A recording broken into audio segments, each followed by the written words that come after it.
Ladies and gentlemen, thank you all for coming here today. Before I will handle the floor to Mr. Mohamed Amersi, founder and chairman of the Mercy Foundation, please allow me to give a very brief takeaway consideration on the issue which will be discussed during this panel, the issue of Palestine. There are three factors influencing Romania's attitude towards the issue of Palestine, and I find it necessary to stress them out.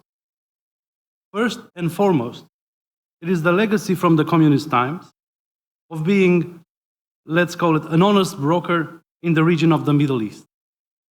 Secondly, it is the current reality of having a consistent relation with Israel. I need to say that as well.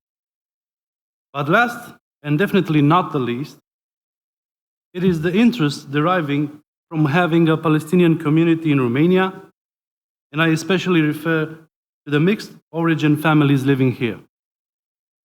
So these are three factors, in my opinion, which influenced Romania's attitude towards Palestine. In a personal note, I would like to add one more thing. I take pride in the fact that Romania's national emergency system has been modernized and is being run for many years by someone who came here as a Palestinian student many years ago and who became an outstanding Romanian citizen. And his name is Dr. Raed Arafat. I would like to thank him for what he did for Romania. Thank you.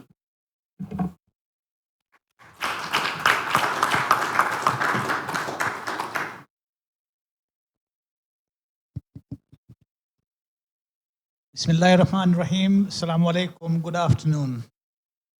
It's a pleasure to again speak to you this afternoon. We've decided to change the format a little bit and make it a little bit informal. So my panelists will have the option of either taking the lectern or speaking from their seats, whatever they find more comfortable. I also do not want to go into a lengthy introduction of each of them because I think in reality they are extremely well-known figures in the field of geopolitics, foreign policy, think tanks.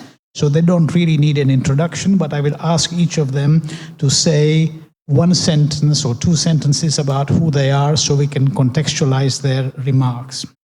The other thing that I will ask each panelist is to confine their remarks to a maximum, if they can, between 7 and 8 minutes, so we can then open the discussions for 15-20 minutes to the floor and engage in a bilateral talk rather than a monologue. With that, what I would like to do is to spend not more than 1 or 2 minutes just setting the scene of this panel. As we have heard a lot this morning, and from the previous panel, we are now living in a reshaping of the global order from where we will move from a unipolar world to a multipolar world. I had the privilege of being in the United States 3 months back, and we discussed the question of polarity with some very senior members of the State Department. And to my surprise, they said that they would also welcome a multipolar world because they did not want to be the sole superpower that has the responsibility of being the global policeman. The difference, though, is who they see to be their polarity partners and who we would see to be the polarity partners. Now, if we were to shift to a multipolar world, then the question is, how will such a shift affect the Middle East from an economic and security standpoint? Will the thinking become more short-term and transactional, as is, in my view, exemplified very well by Turkey? Will there be two MENA champions representing different views of the global order, and who will they be? And is that likely to lead to better peace and prosperity or more strife and suffering? How will the reduction in dependency on hydrocarbons play out and the green agenda? To what extent today are the MENA states truly independent and sovereign? And going forward, will we see more independence or more interdependence on the new polar powers that emerge? I would like each participant to cover these and any other topics they see fit. But as I said, it would be great if you confine your remarks to not more than 7 or 8 minutes each. And with that, I will ask my friend who is next to me, Mr. Sonboli, to take the floor.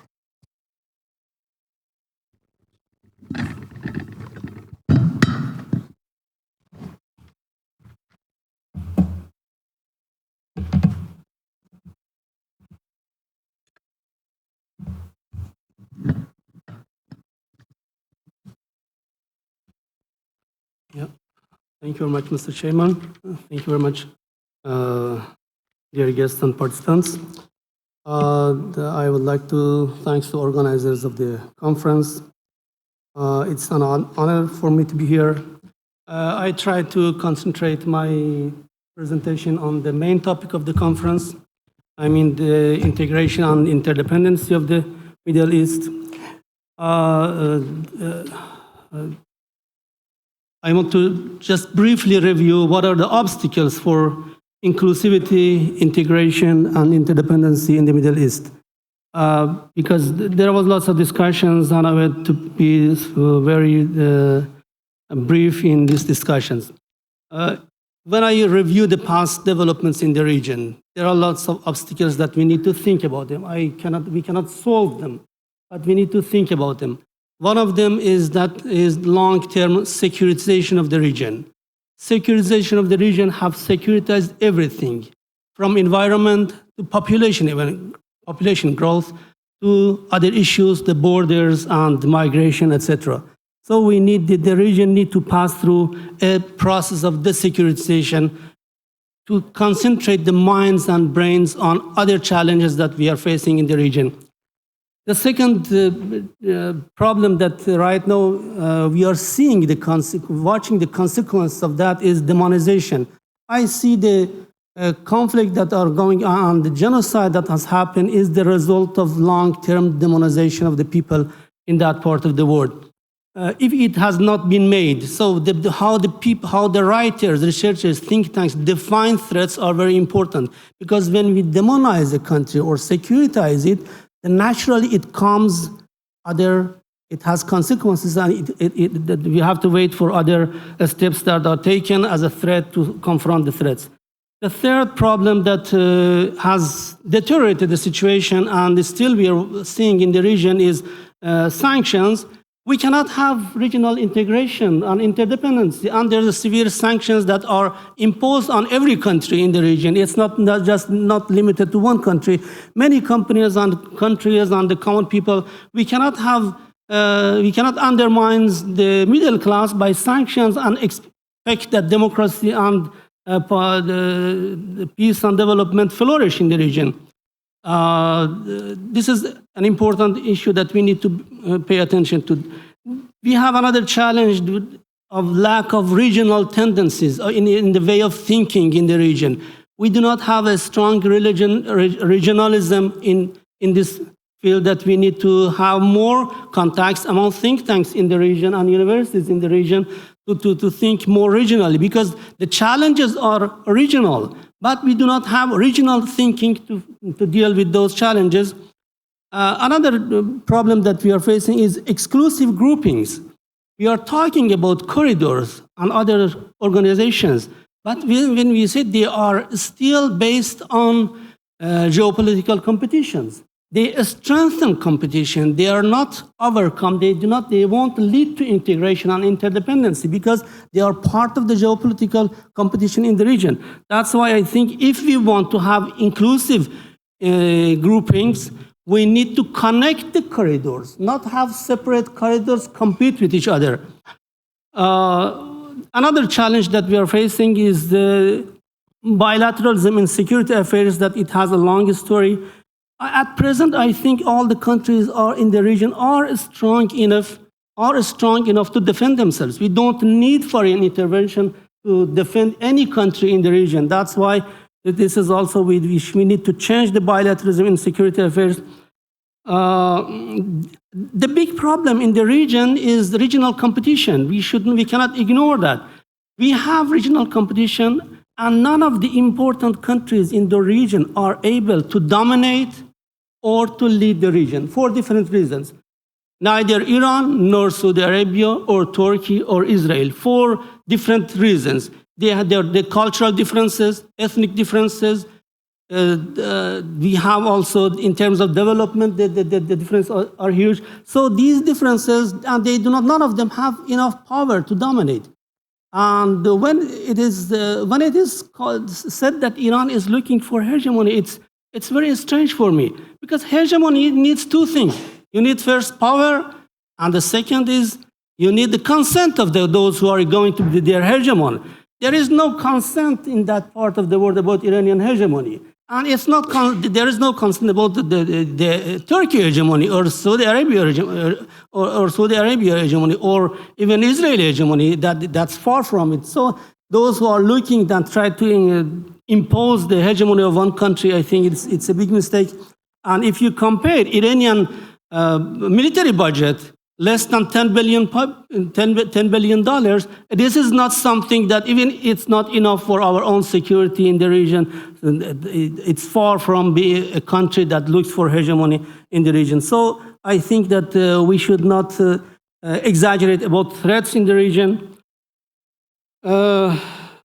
There are other problems that I want to just briefly mention. We have a big problem, and it's a long-term problem that we have to think about it, and that's exclusive and inefficient political systems. As far as the political systems are not inclusive enough, and they are not efficient enough, the people look for somewhere else to support. You know, it's normal. It has happened in the region. Look at all the domestic conflicts in the region. What has happened? Whenever a government is not inclusive enough, what's the reason? The reason is that we are living in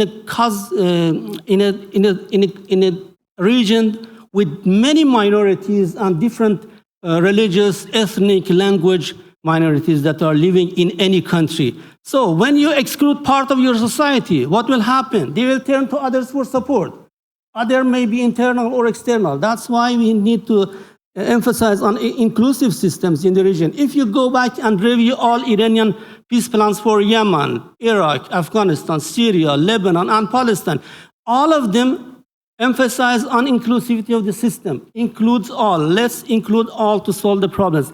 If they had inclusive, I wanted to just remind you that even in 1947, when the Resolution 181 was passed, Iranian representative at that time emphasized on an inclusive system. I mean, the Iranian position from before the revolution till now has not changed about the problem and the challenges in Palestine and other issues in the region so much. And the last one that I want to briefly mention is imbalanced US and EU approach toward the region.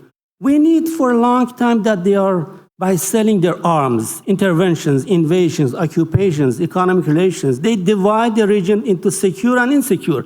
When they talk about security, they only consider the security of Israel. They neglect everybody else. So, as far as we have imbalanced and unconditional support of the EU and the US for Israel, they have not learned to live with others in the region. Israel needs to learn how to live with its neighbor. That's just a necessity. As far as you provide unconditional support for them, how they are going to live? How we can talk about harmony in the region or integration in the region? That's why I think that's an important issue that we need to pay attention to. The Middle East story for me is similar to the Cherokee story of the grandfather and his son. Based on this story, there are two wolves inside us. One is good and does not harm. He lives in harmony with all around him and does not take offense when no offense was intended. He will only fight when it is right to do so and in the right way. But the other wolf is full of anger. He attacks everyone all the time. He cannot think because of his anger and hatred. This is the story of the trends in the Middle East. We have two opposite trends in the Middle East. The first One was reconciliation and rapprochement among regional countries. It was not only Iran and Saudi Arabia. It included Saudi Arabia, Qatar, Turkey, Egypt, and UAE. All the countries tried to reconcile and change their position. And this trend can lead, and still is alive, can lead to greater peace and prosperity and harmony in the region. But the second trend that began with the occupation of Palestine, it did not begin on October 7. It has long roots.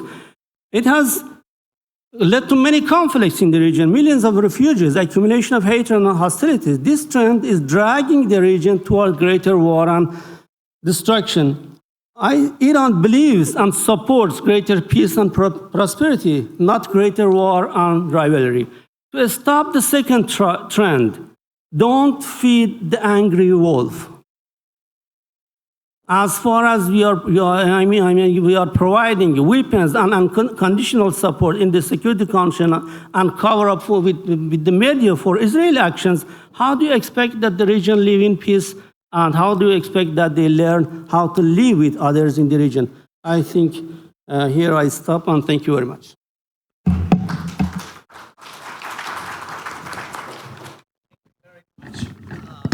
I would now ask Dr. Amina Khan, but I would also like her to address, if I may, one question as well.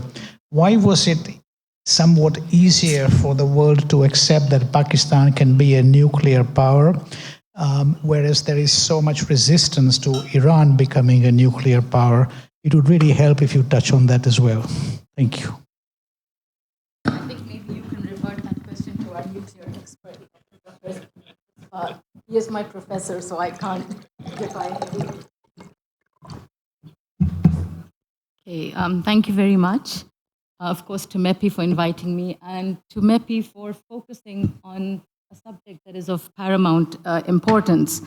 Now, it's very unfortunate, but October 7th, as we have seen, marked 1 year since Israel unleashed unprecedented terror and brutality. In continuation, I have to say, with its policy of systematic oppression, which can only be, classified as apartheid and tantamount to genocide. Now, let me be very clear here. Many countries have an issue with using this term, but Pakistan's position is very clear. We have no qualms in using this term, which is a fact, and we have seen it with the brutality that it has unleashed and the thousands of people that have been killed, particularly women and children. And I think we have to continuously highlight this, even though it's become boring for a lot of people. Now, I think it's important to realize that what distinguishes this particular situation is the declaration of war by an occupying force against a subjugated population. And this is a rare occurrence in modern conflicts.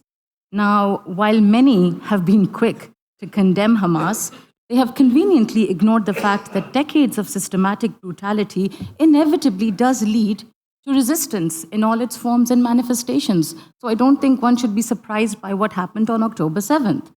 Now, Israel's recent military actions clearly, and I think we've been hearing this since morning, have blatantly violated the doctrines of necessity and proportionality. And they cannot be narrowly framed as a matter of security concerns or counterterrorism rhetoric, as the Israelis would like us to believe. Rather, I think it reveals Israel's actions as an aggressor with complete impunity. And we have seen this in its expansion of aggression, whether it's to Iran, Lebanon, Syria, and Yemen. Now, what does all this mean, for Palestine? Now, look, despite international consensus on a two-state solution, while clearly Israel's policies have severely narrowed the prospects for a workable two-state solution, I think at the same time, it is an opportunity to find a workable solution. Now, why do I say this? Because the region has been under war fatigue. And there is a growing realization, and I think an urgent need for regional economic connectivity or integration, which again we have heard from the previous speakers. Moreover, while the West may not openly confess this, but I think the level of tolerance that the West did have for Israel has reduced significantly. And hence, there will inevitably be a solution. Now, how far and how just the solution is is anybody's guess. But I think there will be some sort of a solution. Now, there's been a lot of talk of what this means for Hamas. I think Hamas's political influence will likely endure as a significant political player in the region, regardless of the military outcome. I think the group's ability to challenge Israel in ways others have not, certainly the PLO have not, and its readiness for a ceasefire, I think has certainly solidified its place as a significant political force. And I'm stressing on the word political. Another issue that has really, irritated me has been this comparison of Hamas to the Islamic State or ISIS or Daesh or however you want to refer to them as. I think this has clearly opened the door for Israel to legitimize its brutality and oppression rather than addressing specific political and territorial issues. And more importantly, I think it has set a dangerous precedent, which could simultaneously encourage, in fact, and legitimize terrorist groups like the ISIS and their agenda. Now, what does it mean for the international system? It has, I'm sorry to say, exposed Western double standards. No longer does the West, unfortunately, have the moral authority to lecture others on human rights. Clearly, they have lost their position as torchbearers of basic yet fundamental human rights. This doesn't mean they cannot correct it, but this is the stance right now. We have seen governments' positions often clashing with the sentiments of their own societies, particularly in the West, and I think this has been positive. Now, particularly, America's unwavering support for Israel has really put into question its moral and soft power and its role as a defender of human rights. Simultaneously, I think it has put into question universal norms of peace and accountability through institutions like the UN and its relevance. Moreover, US's support for Israel has strained its relationship with many countries within and outside the Middle Eastern region. And I think there is going to be a re-evaluation of US presence and its role in the Middle East. Now, it has also led to a shift in global alliances with a greater appeal towards multipolarity, as you were just talking about, challenging the traditional Western influence and reducing dependence on the US, which we have seen. And this is leading to emergence of regional powers like China and Russia in the Middle East, as well as regional players such as Iran and Turkey, who are increasingly now asserting themselves and taking ownership of the region, which I think is important, thus highlighting a push towards alternative economic, military, and diplomatic frameworks like BRICS and SCO that has been talked about. Now, while the situation has led for a call for increased global South solidarity, it has a negative connotation, as it will inevitably empower extremist regimes globally, be it state actors or non-state actors. Now, we would like to lecture Russia or advocate, for example, for girls' education in Afghanistan, but what moral authority do we have when we see what is happening in Gaza? So, again, these are issues that we really need to focus on, because by giving Israel this blank check for impunity will definitely then empower other aggressors. Now, for the UN, this particular conflict has contributed to a broader, I think, reevaluation of the UN's role in global governance. Let's be honest, the United Nations' credibility has been challenged before as well, but I think this particular case has really questioned the UN's credibility as a mediator and a peacekeeping body. It has been undermined, and I think it's diminishing its authority. Now, this, on the other hand, may very well lead to calls for alternative or even competing frameworks, and this is what's the problem, hence weakening UN's centrality in international relations. Now, these alternative or competing frameworks could have positive and negative connotations. I leave that to your intelligence. Now, what does it mean for the region quickly? The future of regional diplomacy and normalization with Israel, as we all know, is heavily now influenced by events in Gaza. While Saudi Arabia has expressed in many terms that it would like to normalize its ties, it is hampered by domestic pressure. The domestic audience is on the other side. Now, apart from, I think, domestic pressure, the desire for regional economic connectivity, and I think the Iran-Saudi rapprochement, has also led to a revisit in Saudi's policies towards its normalization process with Israel. Moreover, all GCC economic visions, whether we talk about Bahrain's or Saudi Arabia's economic vision, this cannot happen in isolation. If you have turmoil in Gaza, you need foreign investment. And I don't think foreign investment is going to come when you have conflicts exploding as we're seeing in Gaza.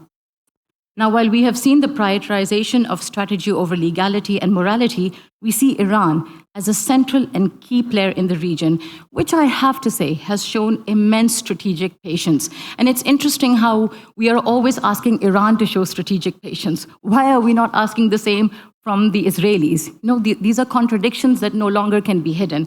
And I think this is important to highlight. And the fact that, let's not forget, the Israelis have been constantly trying to deliberately draw Iran into the fray. Now, while Iran, as I said, has shown immense strategic patience, this cannot be ruled out. And I think Israelis' provocative measures to exasperate existing geopolitical tensions is going to continue. And I think the only way to move forward is for Israel to alter its stance. And this can only happen when there is pressure from the international community.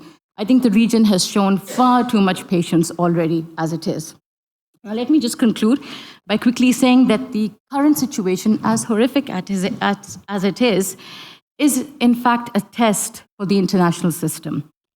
It has the potential, the outcome, however it goes, to reshape the international world order. And again, this can have positive or negative connotations, which leads me to conclude that the future of the international order is extremely uncertain. And I think it's going to lead us into more testing times unless and until better sense prevails. And I think the better sense has to prevail from Israel and not from the region. Thank you.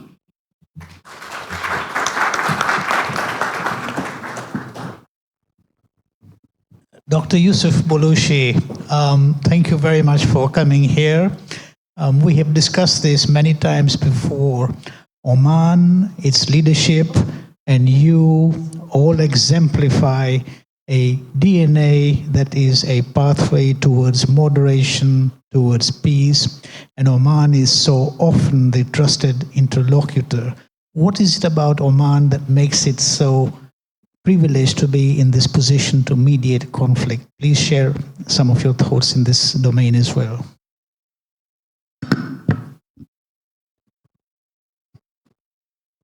So,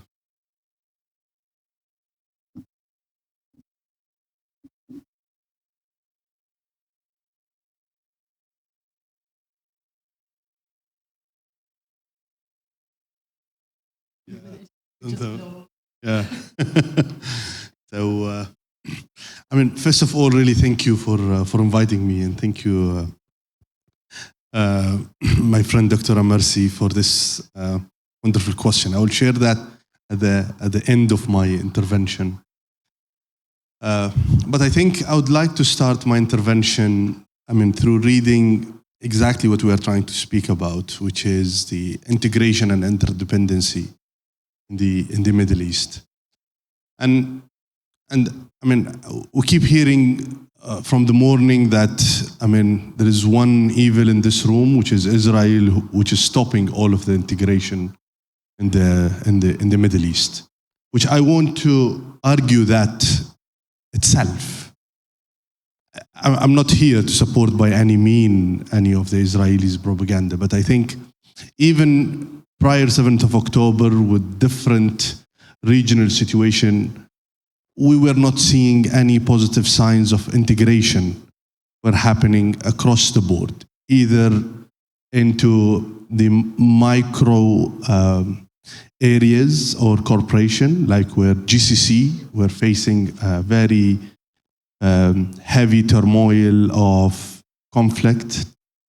And then in the bigger picture around the Gulf, it was those different directions of moving toward two different or multiple different strategies. And then witnessing as well at the same time different democracies which are surrounding the region in the Levant, going to the Horn of Africa, facing another disintegration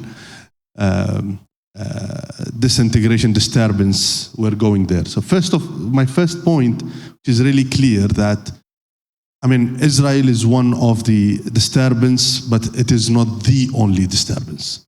And we need to realize that in the region, all of us, we have something to contribute and to share if we want to build up onto any integration plans in the region.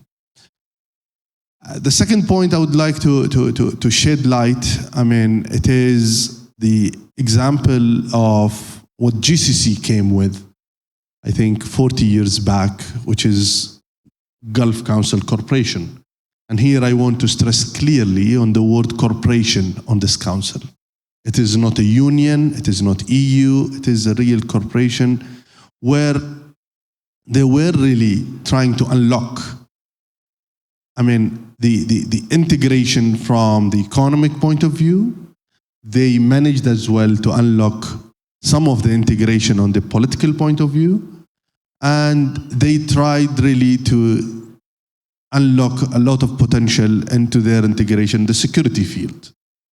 And I think from those, I mean, from those dimensions and this sample of a corporation council, which managed to stand over 40 years despite a big conflict happened within that council. It was very surprising when we were witnessing a very tough time through 2017 to 2020 when the Gulf conflict were there, the Qatar boycotting were there. We were still seeing a full commitment from all parties to attend all the meetings and not to walk away from that type of cooperation, despite the very heavy, deep misunderstanding of each other or conflicting in opinion between each other, but still the commitment toward that cooperation was there. And I think that was coming from a clear understanding of the shared values between those countries. So I think if we want to start with something in the region to integrate, I think we need to start with the value sharing. What are the real values we want to share? And those values should not be just political values. Those might be economic values. Those might be cultural values. I think, I mean, moving toward the third point, where what we were witnessing prior 7th of October, that the Gulf was trying to move from the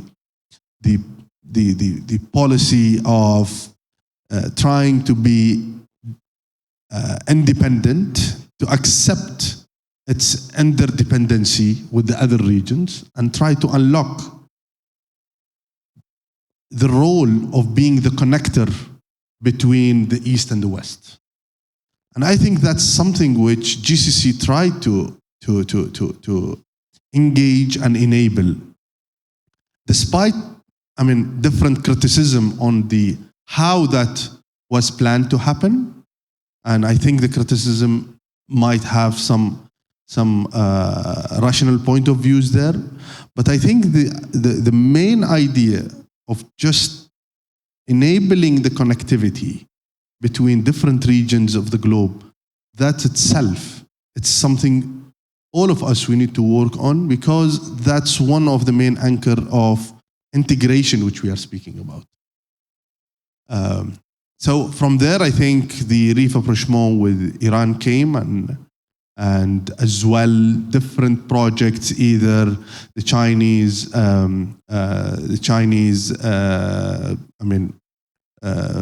Silk Route, plus the IMEC, plus different projects were coming. And I can see that some analysts, they are looking at those projects as competing projects, but there is another view toward those, that those are complementing each other rather than just competing. Because we can see clearly that these projects, end of the day, are passing through the same area. And more connectivity, which will mean more empowering of that region. And that connectivity doesn't led just to an economic connectivity. I think that's as well enabling or opening the door to more political coordination. And that's what we are seeing on a very tough time, which we are witnessing these days, for example. When we are seeing, despite the speak over the rivalry between the two camps, where there is a camp where Iran is there is another camp where, as it was mentioned the whole morning, Arabistan and Saudi was there. But end of the day, we see strategically they are talking, they are trying to engage positively, and they were showing, both parties, they are showing full commitment to get this rapprochement between the region, and not just between Saudi and Iran, but I think between both camps are being positive to all parties. I mean, we saw successfully, for example, in the past 1 year, a very positive engagement diplomatically, between Iran and the rest of GCC. And that ended up last week, a wonderful shared meeting in the GCC with Iran. And that's, I think, if we will go back and look at how many shared meetings GCC had in the past 24 months, and with which countries. So we saw with US, we saw with China, we saw with Russia, we saw with India, and we saw with Iran as well. So I think as well the GCC are trying to send that message that, we do understand all the concerns with Iran, we do understand the value of Iran being a neighbor, but we need to work more on confidence building measures, and we need to take this to a more positive rather than rivalry negative area. I think with this, I will just end up with the Omani part. I think, if I'll just comment on what kept Oman to take the role of more positive integration. I think first of all, it is the realization, and a deep realization from Oman of its strategic location, but as well deep realization of the geostrategic and geopolitical situation around Oman, where they were seeing that the continuous competition between its neighbor, with the size which Oman has, will not allow Oman really to be polarized in any side. And that which kept Oman always to sustain and remain open in both sides of the communication. And here I don't want just to pinpoint that it is just Iran and Saudi, but I think even in the bigger picture between East and the West, even in the bigger picture between being in a strategic alliance to UK and US, but having China as the main trade partner. So all of that balanced story, which I think it wasn't a choice, it was a real chance, which Oman tried to play that balance, a bigger balance, formula, which really enabled a lot of, gave Oman a lot of credibility to be a credible mediator or transmitter of messages, and thankfully that both parts, despite whatever the conflict we are referring to, different parties, they were always believing on the model of mediation, and which Oman called internally facilitation. So they are trying to make it very clear that they are away from mediation and just to stick on the facilitation. That made it really credible to succeed in different conflict resolution or stabilizing. And I think the biggest project they worked on it was the GCPOA, or their contribution in the GCPOA, the current track of Yemen, and the continuous track between Iran and the West. And I think that's not because of just Oman's credibility, but that's as well, it's a clear indication of different parties' trust on Oman to take this role. I'll stop here.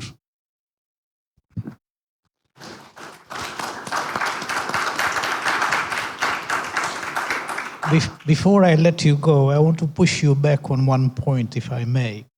So to me, the GCC is more like a club of royals, because all the members are royal monarchies of the Middle East. When I was growing up, the EU was called the European Economic Community. It had 6 member states. It then expanded to 28 before my own country, in a moment of madness, left the EU. Okay? Why does the GCC allow Israel to dominate the agenda by talking of the Abrahamic Accords and Abrahamic Alliance? Why would the GCC not open its doors and admit members who are republics that actually reside in the MENA region? Why does the GCC not actually say to Palestine that the day after we are here and we are prepared to invest, say, $100 billion, each of the 3 major states, Saudi Arabia, Qatar, and the UAE, have sovereign wealth funds that have more than $1 trillion of assets under management, largely invested in the West? So this is my pushback to you. Thank you. I think it's, first of all, alhamdulillah, that I managed to get a more engagement discussion rather than just giving a full of bullet points and lecture. I think, referring to GCC's, first of all, the idea of looking at GCC as the club of monarchs only, I think that's one of the shared value between the GCC, to remain as a club of monarch. But I think GCC tried to play, to provide a different model in the energy sector through calling OPEC and OPEC Plus. So I think GCC really thinking of the idea that, okay, we are sharing the region, so maybe we can have GCC Plus rather than just staying on GCC.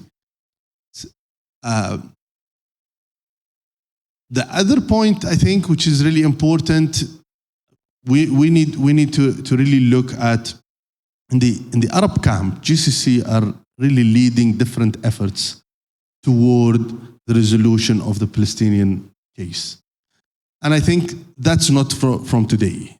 I think GCC, between different countries, they were offering different models of engagement, starting from a country like Saudi, where they were trying to offer from 80s either a normalization model based on 2-state solution, and they managed to take that to be an Arab initiative.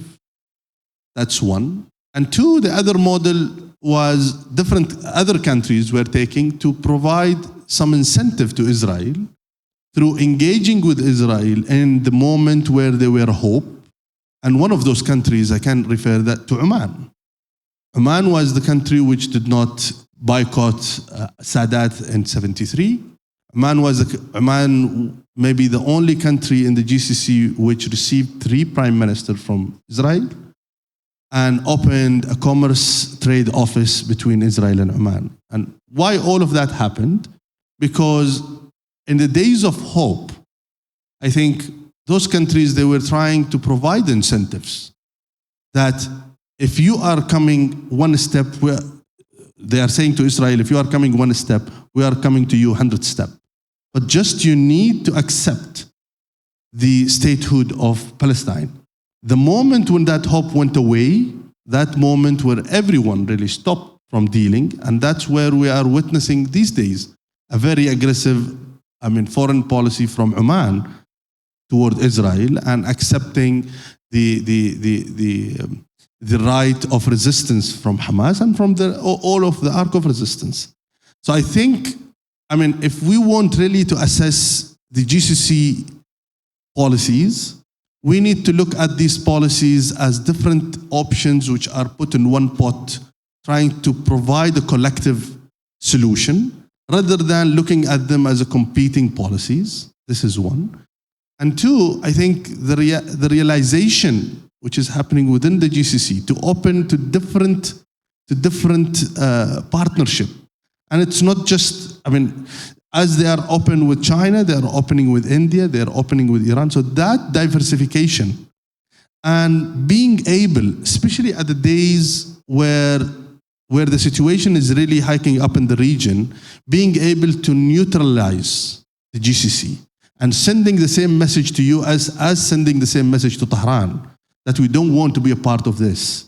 That's a very clear message from GCC, that they want to play a positive role and they don't want to be dragged to any polarization. That's again, not just on the regional conflict, as well between Russia, and Russian-Ukrainian war, for example, if you will witness all GCC countries, although diplomatically they put a clear rejection over Russian aggression, but they were not very open about it. And they tried, even in the recent G7 decision to take away the assets of Russia, one of the very strong statements came from Saudi Arabia to stop that behavior. It will not be acceptable. So all of these balancing factor we can see within the GCC. So I want just to provide a bit of rational, view how to look the things which are going around there. Thank you very much for that clarification. Very, very helpful. I will now turn to Professor MEPEI. First of all, thank you very much for co-hosting us here. So far, it has been a superb event, very well attended, and a lot of influential people here. In your remarks, I would appreciate if you could touch on one topic. Say, for example, President Trump was to win the elections in November. And say, for example, his priority is more towards the Middle East. So he would, in a way, resolve the Russia-Ukraine conflict by allowing Russia more or less to get away with what Russia wants. In that situation, Europe will have a problem because it has an aggressive neighbor next door to it.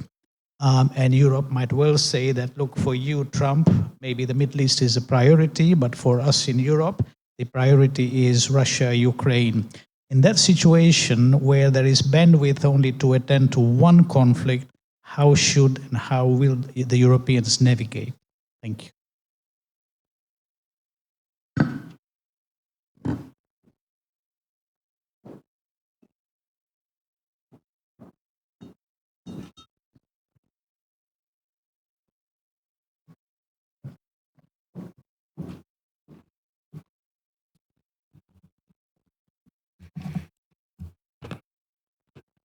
Thank you so much. Your Excellencies, ladies and gentlemen, dear colleagues, dear students, thank you for being with us until at this hour. I know it's late, you are tired, and we just had a kind of lunch, a late lunch. I have a presentation. Of course, I'm going to answer the question that you have addressed, but I have prepared the presentation and you see the title, you have it on the screens. I'm going to skip some those slides that have been that contain some information that has been already repeated by some distinguished previous speakers. So I will start with a disclaimer, with your permission. First of all, with some points, and then with a disclaimer. Monica?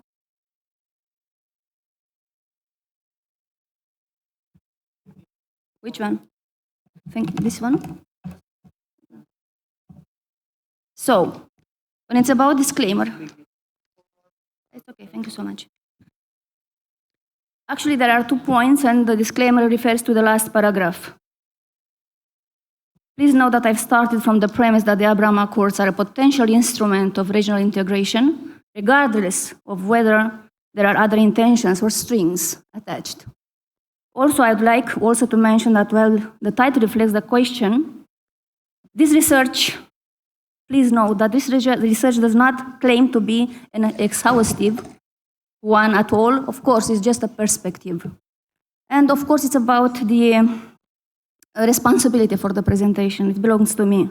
I'm in front of you as a researcher, and because Mr. Mohamed Amersi asked us to say something about us, My name is just Ekaterina Mațoi, and that's it. I'm a researcher. We have this is the structure of the presentation. And of course, a short introduction on regionalization and MENA. Please, actually I've prepared two conceptual clarifications.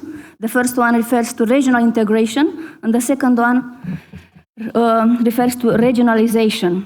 Please allow me to quote very quick, is the process by which two or more nation states agreed to cooperate and to work closely together to achieve peace, stability, and wealth, when it's about regional integration.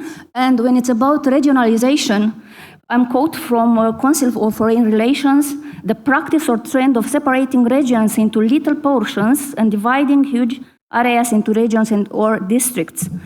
And regionalism is defined as the political goal of creating a legally binding agreement between states on a geographically limited scale. When it's about regional integration perspectives, please note, regionalization and globalization are often used terms, but A, from an environmental perspective, production and transport of goods can certainly be optimized, as it was the case in the past as well. And B, as terms from the larger and looming protectionist toolbox, including, I quote unquote, decoupling and de-risking, the globalization, globalization, localization, they may represent as well a significant push away from existing international relations in a particular direction, rather than embracing the apparently more popular multipolarism. Going to regional integration perspectives in the case of MENA, we have challenges and of course we have opportunities.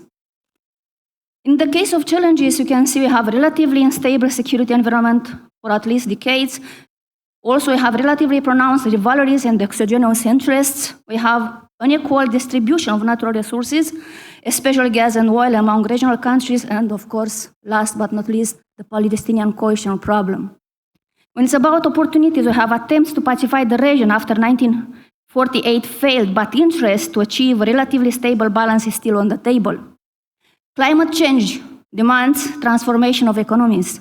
And of course, the envisioned multipolar world may allow regional countries to get involved more in deciding their destiny. When it's about the second point of my presentation, I have four and some conclusion. Abraham Accords between regional integration and reprioritization, but whose reprioritization? I'm thinking about the United States priorities. You are going to see why. Abraham Accords regional integration or reprioritization, as I said, we have some background considerations. As a rich country in oil and gas, Iran faced challenges in the post-1948 world order. For example, CIA not only led coup d'etat in 1953, remember Mossadegh. Also, we have 1979, American and British relations with Iran became increasingly strained with sanctions and embargoes. In an attempt to pacify the region, regional integration maybe, the United States Democratic Administration agreed to sign in 2015 Joint Comprehensive Plan of Action. This was reversed by the Republican President Trump in 2018, and 2 years later, in January 2020, the Iranian general Qasem Soleimani was assassinated. As such, relations between the United States and Iran deteriorated further.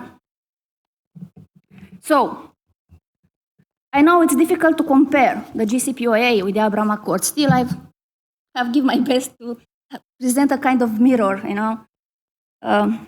comparison. So, in the case of JCPOA, as a regional integration, we have, of course, Iran was included. We have largely United States-driven Democrat administration, but backed by United Nations Security Council as well. Aim to pacify the Middle East on longer term and support Israel to integrate better into the broader Arab region. Let's go a little bit to the Abraham Accords. As a regional integration as well, does not include Iran. You see, there is a big question mark over there. Of course, we are going to say it's about integration, harmonization with Arab countries, not with Iran. Like I said, once again, please have a look. We have, on the one hand, we have JCPOA largely supported by Democrat administration, and then in the case of Abraham Accords, largely US-driven Republican administration, not considering United Nations Security Council.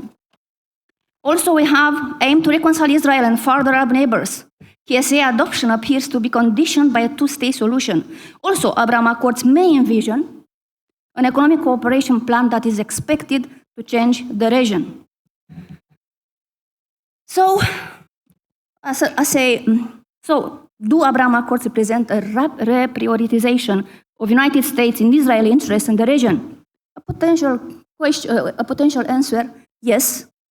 The approach to integrate Israel into the region may have changed from with Iran to without Iran. Also, do the Abraham Accords represent a regional integration plan? Also, potential answer, mainly yes, but still. It is a plan only in a long row of plans.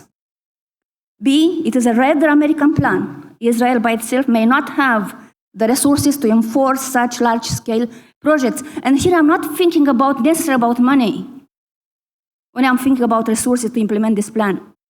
Does not address Iranian demands with respect to Palestinians, and not only, which might be the same as Saudi demands for Palestinians.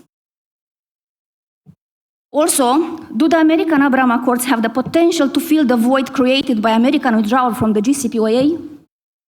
Absolutely not. The hard power and more risky alternative are being probably considered. Furthermore, they are not a comprehensive regional peace plan. There are countries that are not considered, respected as state actors, on the contrary. See, for example, and first and foremost, I'm thinking about Syria, ladies and gentlemen. And not only. Third, the significance of the Abraham Accords in the regional geopolitical landscape. So, very short, because today our organizers told us not to present a kind of history lecture. So still, let's have very quick. Abraham Accords signed in 2020 between Israel and Bahrain, the United Arab Emirates, witnessed by the United States. Sudan and Morocco joined later. Of course, we are going to say still there is a big question mark over there, as I know it. It pursues a vision of peace, security, and prosperity in the Middle East and around the world, although not enforced regionally. Parallel developments and economic plans appears to suggest that KSA might be the next state to sign on the accords, although the two-state solution appears to be a condition. Also, the United States is not a member, but the background agreements with countries like the KSA, for example, the so-called American-Saudi Defense Pact, hint at strings. Also, Abraham Accords, a very, very brief review, and further, of course, no agreed-upon solution for the Palestinian problem and no implication of significant neighbors like Iran, Turkey, Egypt, who will prioritize the maintenance of Suez Canal as a major trade route. So the significance you can see, I'm sorry, I work usually on Mac, so it seems that it's a little bit different, this computer.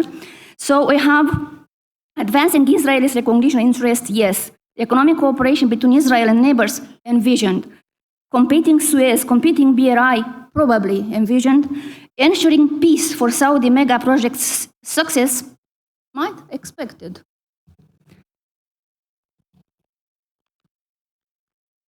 So also we have here some, also further about significance of these accords. Potential regionalization aspirations linked to Abraham Accords are difficult to identify. Why? Should the oil-rich Arab countries manage to transition towards clean energy, the size of economies relative to other countries and global economic powers will be determined by competitiveness and strategic advantages.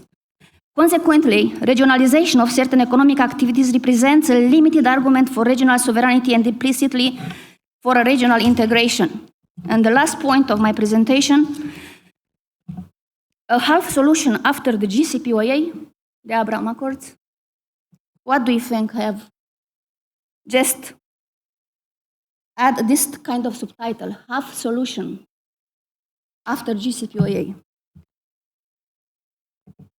So, potential challenges for the Abraham Accords, the wars from Gaza Strip, Lebanon, and the looming wider scale confrontation. Also, a potential shift in global superpower balance. as a multipolar world and de-dollarization appear to gradually reduce American supremacy. The unpredicted effects of the so-called regionalization in any form it may be pursued. And we have the development road project that links Iraq to Turkey. And when it's about conclusion, finally, the Abraham Accords are an American-designed, ladies and gentlemen, initiative that may aim to pacify the region and help Israel integrate better into the region by promoting its further recognition. From an historical perspective, it does not appear to have the potential to replace a GCPOA-like plan. After its first 4 years, it does not appear to have produced a strategic realignment in the region, but this cannot be completely ruled out for the future.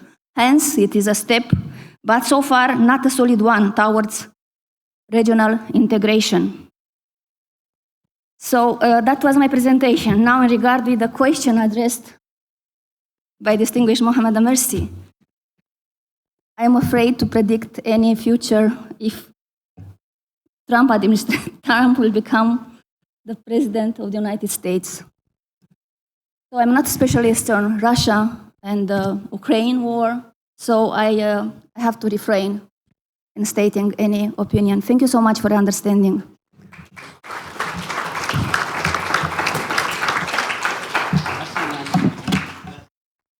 Thank you very much.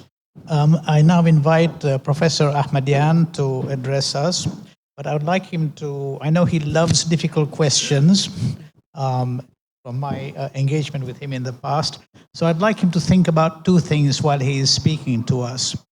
The first is that I likened the axis of resistance to NATO Article 5. Maybe that is too far-fetched, but that's how I saw it, which is an attack on one member of the axis is like an attack on all the others, and that the axis has to come to the aid of the one that has been attacked. In a way, it is not dissimilar to say if the Baltics were attacked by Russia, what would the US do? It would have two choices. Either it would intervene itself, or it would ask its European partners to intervene. And what we see happening here is, at least from one perspective, is that Iran, as the mothership of the Axis, has not fully come to the help of the Axis as yet, and that it has asked the other members of the Axis to help one of its members that has been attacked. Is this something that is sustainable going forward, or is there going to be a crisis of confidence in the Axis? And related to that is the question that if the Axis fails as a deterrence for Iran, is Iran more likely than not to go for the absolute deterrence, which is to have a nuclear bomb? Thank you. Thank you. Let me start by thanking the organizers, you included, sir, my friend Flavius and Professor Moreshan and their respected organizations. I'll try to zoom out a bit on the Gaza to provide sort of a collective view on where we stand now, and then I'll dive into Iran and answer in the process your questions and try to answer them, and then end with some notes on the regional effect, if I may. I think, you know, the effect of a year of atrocities in Gaza have been threefold, to my understanding. Of course, you can add to them. The first one is physical, on the ground, so to speak. There's a disparity that has widened between Hamas and Israel in terms of capabilities, in terms of fighting, ammunition, fighting forces. But on the Lebanese front, that disparity is not that big. And Hezbollah, despite being decapitated lately, it has performed very well. And I think the Iranians have been very clear that they will support Hezbollah moving forward, and they will support the axis of resistance moving forward. So that's on the ground. After a year of war, I think Israel is not in a good place. It's still fighting on different fronts. and trying to create that sense of security that it had lost. And the deeper it digs, the less secure it feels, as we've seen the past few months. Secondly, I think the narrative has changed. Israel has been the victim, remember, before October 7th. It was the victim after October 7th. But nowadays, it's the oppressor that is committing a plausible genocide according to ICJ.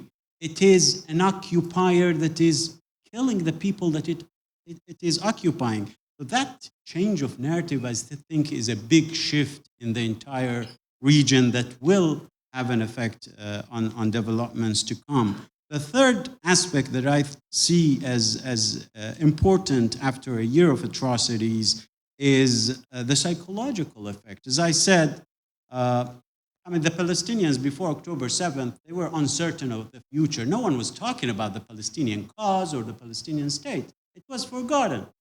But now there is a sense of insecurity that is psychological on both parties. It's not only the Palestinians nowadays that feel that, the Israelis as well. And that is bound to change a lot of the equation as well. I think that's not going away. That is not fading away, no matter what Bibi Netanyahu does. Actually, he widened the war to the extent that he could, and his country is feeling less secure and less safe. So to sum it up, I would say, if you come to the main strategic objective of Hamas launching October 7th, that its leaders have talked about, is to stop the free cost occupation of Palestinian lands. I think they have achieved that. It's not a free cost occupation anymore. They are paying a price. The price on Palestinians has been way bigger, but the Israelis also are paying a price from all around the region. And the Israeli main objective was the eradication of Hamas, and they didn't achieve that. And the Iranians are seeing that. The world is seeing that. And I think they cannot do that. I mean, looking at the ground, what is happening in Lebanon and in Gaza, I think they are way far away from achieving that goal. So when it comes to Iran-Israeli standoff, I think the Iranians did not really change their strategic calculus because they don't feel a need to. They have upgraded their strategic policy towards Israel, but it didn't really essentially change that much. The Iranians were faced with an asymmetric balance when it comes to Israel. Remember, Israel is a nuclear state. It has an arsenal of nuclear bombs. The Iranians don't have that. And the world has rallied to Israel's support to stop Iran of achieving that. And I think the JCPOA was there to stop Iran as well. On the other hand, the Iranians, to balance that capability of, and that asymmetric balance, they've built a coalition of allied forces, like-minded, with common objective, that come to terms when it comes to facing the Israelis and the United States in extension in the region. And that balance has held for decades now. Now the Israelis are trying to break that up, that balance up. And the Iranians are pushing back against it. The upgrade in the Iranian strategy has been exactly that. Within the asymmetric balance, the gray zone was very active. Ergo, the Israelis would hit Iranians indirectly in the gray zone, and the Iranian would retaliate in the gray zone as well. Nowadays, the Israelis are moving beyond that, narrowing the gray zone, hitting directly Iran, in Tehran, assassinating, killing scientists, and the Iranians, to live up to that challenge, are trying to come up with retaliation that can deter moving forward. So I think that's an important upgrade because it narrows the gray zone and creates a situation in which escalation can very well occur. Another point, related point, I think, is that the Iranians living up to their challenge that the Israelis are imposing, they have gone through 3 stages, to my understanding. Firstly, they were talking about diplomatic settlement, the need to stop the onslaught on Gaza. For months, the Iranians were talking about that, ringing the alarm bell of a wider regional war. But that didn't materialize in any shape or form on the ground in a ceasefire. So they moved to, as a result of Israeli aggression on the Iranian consulate, they moved to a choreographed reaction against Israel. To tell the international community that we are not for escalation, but still we cannot sit idle by when we are attacked. On the third occasion, the Iranians saw that the Israelis are up in the ante. So they moved into a more serious retaliation against Israel.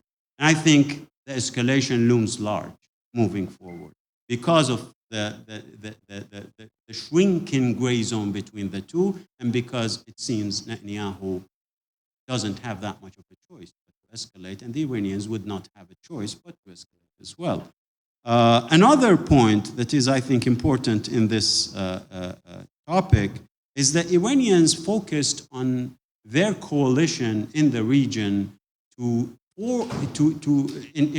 what has been termed as forward deterrence, to deter Israelis on their borders. That forward deterrence is no longer working for Iran. And ergo, there is a collective deterrence that I think is an answer to your question, in that there is a semi-Article 5. An attack on one would be perceived an attack on all and would be dealt with as such. And ergo, when the Israelis are bombarding Gaza, they receive retaliation from all around. That is the axis of resistance. That collective deterrence is important moving forward in the region. When you want to attack Iran, you should be aware that there are others. When you want to attack Hezbollah, you should be aware that there are others that will retaliate. So that's collective deterrence that I think is weakening Israel's sense of security.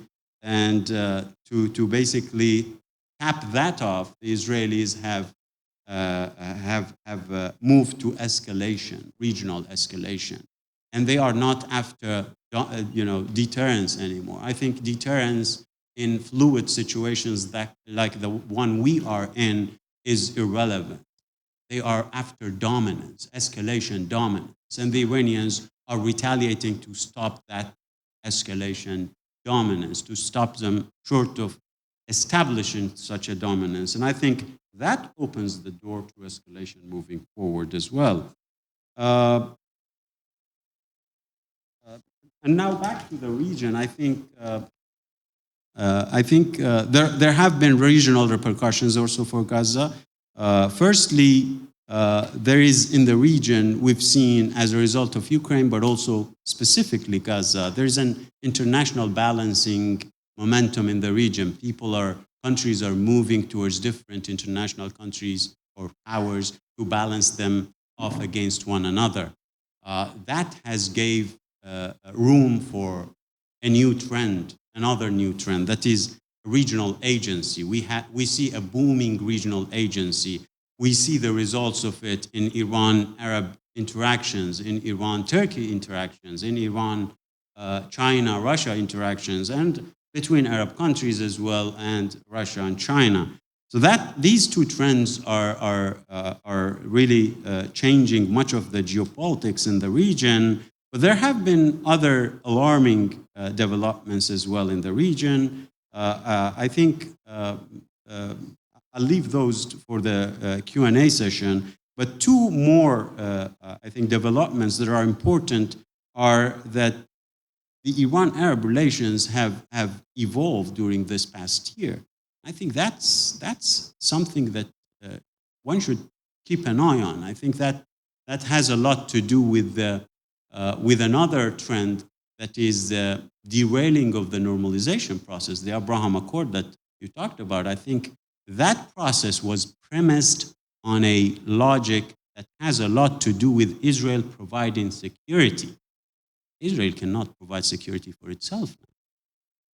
And that's very much felt in the region. And I think that's very important moving forward. So to stop the escalation in the region, I think the Israelis need to change their policies. I don't have any hope for that, at least in the 1 to 2 years from now. But I mean, things can change.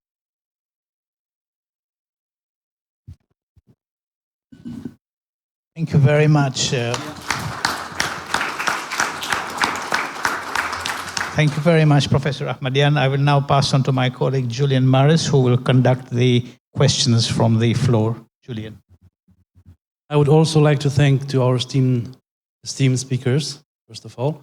And before we welcome your questions from the audience, please allow me a closing remark on the issue of balance, because we have been discussing about balance in the Middle East. And I would just like to point out that there's always a difference between output and outcome. And maybe if we would keep our eyes a little bit more on the outcome, more progress could be possible. Thank you. And I will take, firstly, Mr. Chonga, please ask your question. And secondly, Mr. First comment to answer to Mr. Amersi about the question of why Pakistan bomb was not so discussed after they did the test. The Pakistan nuclear project started after in 72. Pakistan, India, South Sudan, and Israel did not sign the proliferation treaty, so they were not subject to that. And also, after the September 2001, the United States decided to relieve the sanctions against Pakistan and India. So there were local interests which probably were decisive. What I want also to ask the people in the board is, we looked at very interesting presentations, but I think we skipped a very important issue, which is the trade flows, trade agreements between the Gulf region and the rest of the world. United States and EU do not have this kind of free trade arrangements. Only UK is negotiating one. So it's a question for you, Mr. Amersi. Why do you think this, let's say, myopia of the Western countries regarding this very important global region for the energy security? Want to tackle the Pakistan questions first, or? Okay, sorry. I beg your pardon. Thank you. Thank you very much. And writing it, let me make it, Professor Mohammed, clear to you that you raised this issue, and knowing you a very learned scholar, I'm really impressed by your presentation and last night discussion. But coming back to this, it's a wrong perception that Pakistan's nuclear program has been accepted by the Americans. It's completely wrong. Pakistan built its nuclear program by paying a heavy price. I can narrate a few facts. In 1974, when India did a peaceful nuclear explosion, sanctions were made. Pakistan didn't at that time attempt anything. Sanctions were levied against it. We are building a small nuclear reactor, and the vendor, Canada, cut the thing saying, India did, you may do. Then in 1976, first casualty of what we call it nuclear supplier group was created in 1975. Pakistan was first casualty because France and Pakistan were doing a reprocessing. Then in the following year, Sminton and Glenn amendments were to crush Pakistan completely, and then the Afghan war started. Even during the Afghan war, their Sminton amendment was amended and Glenn was made more stronger, and follow-up was a Pressler amendment by the Americans. Then when we did a nuclear test, in between number of the sanctions and number of the sufferings Pakistanis faced, then in 1998 we came under 5 types of these sanctions. Sanctions were released because we were the frontline state in the war on terror, and still we are. We paid 65,000 people's life, billions of dollars, and do more stepping more, and everything the West and the Americans are committing us. Finally, last week, American again imposed sanctions on us, on our companies, to targeting our Ababil and at the same time our Shaheen missile. Whenever the Americans came in a bilateral dialogue, they say, hey, bracket your missiles ranges. So Pakistan paid. Our adversary, India, got a waiver in the nuclear supplier group. We didn't. They have a number of the other because it's a strategic partnership and anything. So Pakistan has not been accepted till today as a reliable partner, as a nuclear weapon state. Only Iran, yes, if Iranians make a decision, Americans have nothing to do because they are living under the sanctions since 2 decades. These are the realities, I think, for Iranians to go for a nuclear, suffering lesser from those sanctions because they are used to it, unlike us. Thank you. Thank you very much for clarifying that. I would refer you to an article that I wrote a couple of years back that talked about what I call the nuclear club. So we had the P5, who are the members of this club. We then had, I called India and Pakistan gate crashers to the system. North Korea is another gate crasher. Israel has supposedly always been a member of this club. And this time the argument I made was, why not invite Iran to be a respected and respectable member of this club, and invite them, therefore, to stop feeling isolated and lacking in confidence, and be a full-fledged member of this club. But the price they would have to pay for this is to reduce their interference in Arab regional affairs. So it's an interesting concept which I had the privilege of discussing with senior people in Iran, and it's a question of the cost-benefit analysis of that, in that is, at the end of the day, the cost of maintaining a program and is eventually the defense posture that will result in going to outweigh what they have to give up, which is their regional dominance. Now, what has happened since October 7th, and especially the aftermath in the last few weeks, that cost-benefit analysis calculation may be under review. But thank you for clarifying that. Yes, of course. I think Iran is already there. Only officially they are reluctant to say, we admit it as a latent nuclear power. Please. So I forgot to answer your question, the last question. I think you see, when it comes to the axis of resistance, the Iranians will continue to support them for 3 reasons. Firstly, strategically, they are bugging down Israel, the main enemy in the region.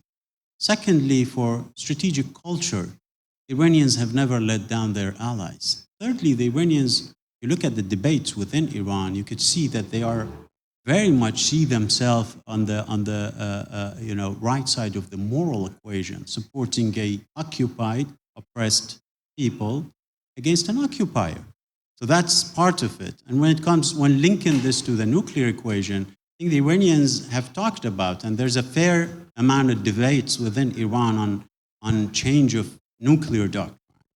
I think the Iranians, I mean, if the debates go in this direction, that if Iran is to face a threat by the United States or a nuclear threat by Israel, which has been touched upon, by the way, back September 2023 by Bibi Netanyahu in the UNGA summit, the Iranians might change their doctrine. So that's a clear indication that things can change if the Israelis and the Americans are to up the ante unprecedented. Thank you. I can see a genuine debate is about to spark. Mr. Jonga, could you please restate your question for Mr. Amersi? The microphone wasn't very good, so I couldn't hear it very well, sorry. So about the economic transformation, one of the dimensions of the economic transformation is the trade. And for example, China has a free trade arrangement with the Gulf Council, Gulf Cooperation Council. EU does not, United States does not, UK is discussing one. So my question is, how do you see the impact of the potential economic transformation through these free trade agreements, which unfortunately the Western world lacks with the Gulf Council? The same with ASEAN. In ASEAN, which was an organization created by Americans, now there is no trade arrangement, and the Chinese trade with them is threefold the American one. So, in fact, economics matters. So let me make a start, and I will make 3 points to your very insightful remarks. The first is that over the last 2 decades, estimation is that the US and Western allies have spent close to $3 or $4 trillion in wasted money for prosecuting wars in Iraq and Afghanistan. By comparison, China has spent less than $1 trillion in developing the Belt and Road Initiative. And if you look at the cost-benefit analysis, I think there is no question that China has come out better in terms of a return on their investment. The second point to note, at least from my perspective, is that China is, unlike the West, not interested in managing conflicts. They are only interested if there is a way to resolve conflicts. They do not believe in just going there and putting elastoplast or sticky tapes from time to time before the wound is exposed again. And the final point is that in discussions with the Chinese, they made it very, very plain that they are not in the Middle East to supplant the United States. They do not believe that they have the knowledge, the history, the legacy, and the wherewithal. But they are absolutely prepared, if invited, to work alongside the United States and assist in finally resolving conflicts, including the Israel-Palestine issue. In fact, some of you here may remember in May this year, we hosted a very interesting event in Beijing that was attended by more than 50, 60 people from the region, and of course all the Chinese. And the fundamental headline question was, what does China want from the Middle East, and what does the Middle East want from China? This then was followed by a meeting between the Chinese Ministry of Foreign Affairs and all the Arab ambassadors in Beijing. And finally, it led to China inviting the two Palestinian factions to Beijing and have a dialogue between them to see if there was any prospect of presenting a unified Palestinian front. So I think China is definitely interested, but it does not want to fail. Failure is not something that it will either recognize or accept, so it will only go into a situation if it feels that it is able to succeed where the West have failed so far. Very interesting reply. Very interesting. Young gentleman, please. Hello, esteemed speakers. My name is Alex, and I have a question for all of you, but especially for those of you who are from Iran and specifically Oman, because you are in the Middle East. So, do you think that the common goal of solving the Israel-Palestine crisis is sort of causing a rally around the flag effect to all of the countries in the Middle East, and pretty much bringing them closer together to integration? And if so, if the crisis is resolved, do you think that integration and cooperation will continue in the same manner? Or if not, what is the next step? Thank you. Yusuf, do you want to start, and then I will follow? Thank you for the question. Just before answering this question, I think maybe I can as well add to what Dr. Amersi was talking about, the economic side of it. There are a few facts, maybe they were not in the question itself. One, US does have some free trade agreement bilaterally with some GCC countries, one with Bahrain and one with Oman. And two, I think there are a lot of other free trade agreements I mean, bilaterally, for example, UAE, they got with India. UAE, they got as well with few other countries in the West. Now, I mean, what was driving that mainly, it was the economic need itself. I mean, I think what is not driving US to go to a more comprehensive FTA with the entire GCC, it is that US is not anymore in need for GCC energy. US themselves are being an energy producer, and they are more than sufficient for themselves. GCC, I mean, they don't have anything else they can provide on the table. Now, there's one way of looking at it, where what GCC and US were trying to do, it is through, if GCC can be the connector between two regions, then that will be making any FTA viable. So I think that's in general. UK as well, when they moved to a FTA negotiation, it is after they left the EU. So it wasn't before the EU. So that's why. Yeah, I mean, while EU GCC, that's something now, what, 22, 23 years of negotiation? It's because it's the first multilateral one. It's very difficult something for that to happen, because you are looking for more than 30 countries to agree on one agreement. So far it is from both parts. So that's making it very, very difficult. But I know that both parties are trying to make a good effort in getting that.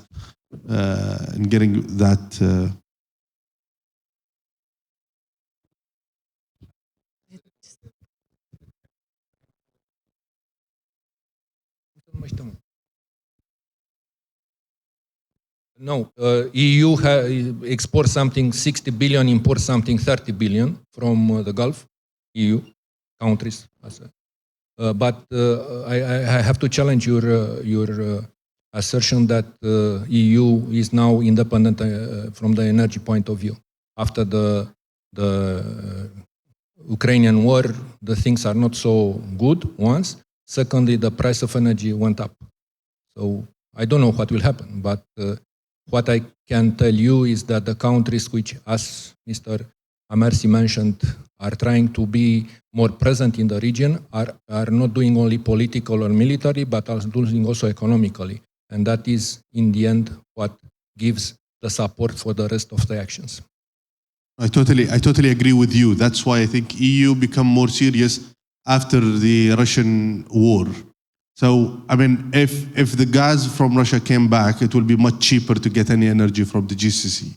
But in the current case, yes, that's why they are becoming more serious in this negotiation. But still, I mean, the competition between EU and the East, I mean, it's not fair at all, because the products which are coming from the East is cheaper, the quality is what is needed there. While the products which are coming from Europe, it's higher in price, and now with the inflation, it is as well getting more and more higher in price. But I totally agree with you. Now it's getting more serious in terms of negotiating. I'll just go back to this question very quickly. So, trying to, yeah. So. Let me answer your question, if I may, quickly, okay?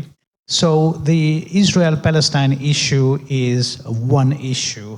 It's a defining issue. But will it then, if that was resolved, do you think the problems in the Middle East will go away? I personally don't believe so. Because as long as a region allows for foreign interference in the region, it will be susceptible to this type of problems continuously. I wrote an article which, again, is online, and I called it the Points of a Compass Security Framework, where I said that there are four powers in this world today: the US, EU, Russia, and China. And the points of a compass, in my definition, are North Turkey, South Saudi Arabia, East Iran, and West Israel. The four powers have to go to each of these 4 points of a compass and ask them to summarize on one sheet of paper what is it that they want from the other 3 points of compass, and what is it that they are prepared to give up for what they want. Maybe it's very naive, but unless the international community takes charge of ensuring that every problem in the Middle East is solved, nothing will get solved. After one issue, we will move to another issue. Thank you. I think. Thank you too. Do we have another question? If I can just add to the same question. My point. From my angle, I think it will really contribute to a real de-escalation in the region. When I see the current triangle of the main issues in the region, I see. It's like a triangle. We have Arabs or Saudi-led, coalition of movement. We have then, Iran and Iran-led coalition on policies and strategy in the region.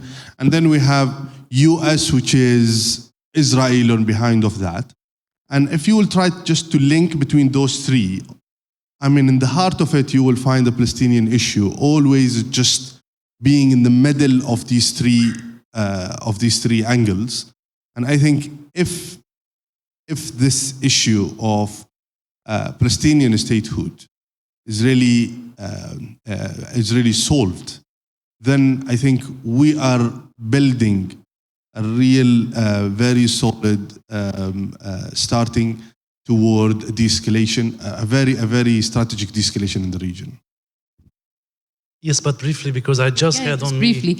I think, obviously, if the issue is resolved, it will quell a major part of the differences in the Middle East. But my one point is, why do we always need the international community to come and bail out the region? Unless and until regional countries do not get together and sort out their regional differences, the Middle East will continue to be an issue. The region has to take ownership, and we haven't seen that. Why do we always depend on the international community to bail them out? When will the region take ownership? Thank you. I just had on me the heavy looks of dear Professor Moreshan, so we need to close this session because we also need to make room for the next session.